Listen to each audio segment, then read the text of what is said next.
आगे बढ़ेंगे। गिलगित बल्तिस्तान में आए रोज सर्दी की शिद्दत में इजाफा होता जा रहा है। बालाई इलाकों में दर्जा हरारत नुक्ता अंजुमात से नीचे गिर गया है। गिलगित बल्तिस्तान के मौसम का हाल जानेंगे बोल न्यूज के नुमाइंदे नदीम खान से। नदीम, बताएगा कैसा मौसम है इस वक्त?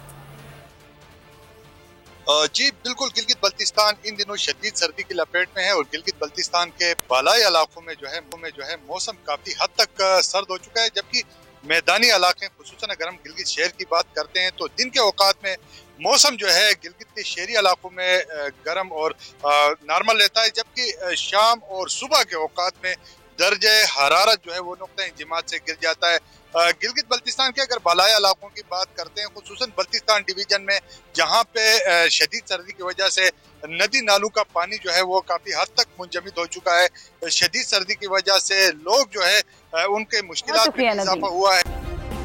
सब्सक्राइब करें और बेल दबाएं ताकि कोई खबर रह न जाए।